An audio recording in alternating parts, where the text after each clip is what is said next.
There's an article in the Independent today that claims that Liz Truss considered, Anthony Seldon says that Liz Truss considered dropping all cancer treatment on the NHS in an effort to balance the books after her disastrous economic policies and after her admiration of Kwasi Kwateng's prodigious package.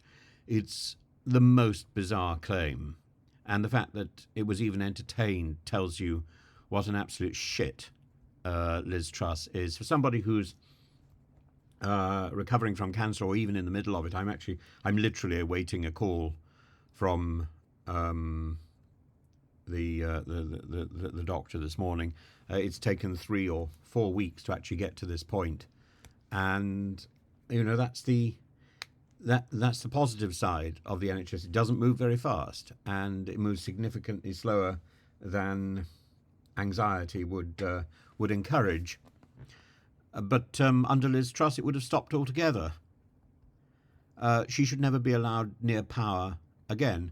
And Sir Anthony Seldon is a twit if he thinks that Liz Truss is better than somebody else. You can't use that sort of comparison to somebody who is prepared to dump one of the lifelines, one of the medical lifelines of our age, particularly at a time when cancer treatment has turned the corner and there now is serious hope.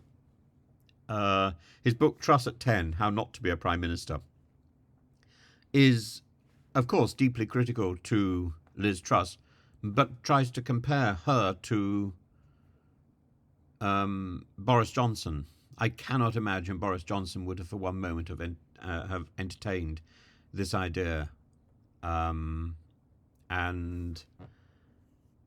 Liz Truss is too much in love with herself to think of other people. She says, Sir Anthony Seldon, I'm going to quote here, was told that Truss and Kwateng were thinking they could still sort out the black hole with severe cuts. We've been told they're looking at stopping cancer treatment on the NHS. So that's not just Liz Truss, it's also Kwasi Kwateng, who is implicated in this batshit crazy proposal. To contemplate that, not even to rule it out. And Alex Boyd says, is she being serious? And other people were saying that she'd lost the point. She's shouting at everyone that we've got to find the money. And when we tell her it can't be done, she shouts back, it's not true, the money is there, you go and find it. And Kwasi Kwateng says, I wasn't involved in any conversations about restricting healthcare, but that doesn't mean the Prime Minister and her team didn't discuss it. Well, Kwasi Kwateng is busy rewriting history as well. And Sir Jacob Rees-Mogg wanted to be Chancellor instead of Kwasi Kwateng, and apparently he'd tried to woo Liz Truss. I suspect he wasn't the only one, and we should get a nuclear submarine to dock at Liverpool and plug it into the grid. That would show it's safe. Anthony Case dismissed that idea as a non-starter. The subs are needed in operations, he says, but he doesn't say the idea itself is complete lunacy, which it is. It's one ridiculous idea after another. Yes, I'm relying on an article in the Independent here, and I can't wait to get hold of my copy of Anthony Seldon's latest book and devour it. Over the last few years, I've picked up a lot of books which are useless, and a lot of top of the list is Nadine Dorris's book, The Plot, which oddly is a very good read as fiction goes, but this seems to take the biscuit. And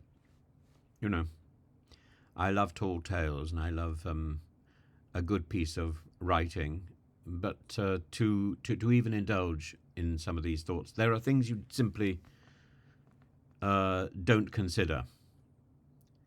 And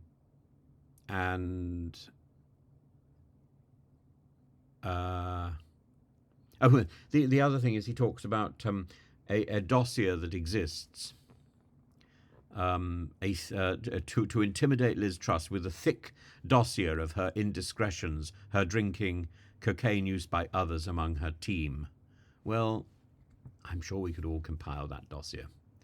And I've certainly heard plenty of rumours of indiscretion, and I don't think a dossier would deter any of the people in power then or now.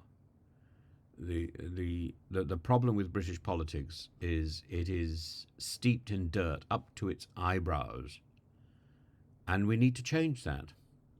We need to change that badly. We need a government of ministers and backbenchers who are committed to their role to represent the people who voted for them, and nothing more.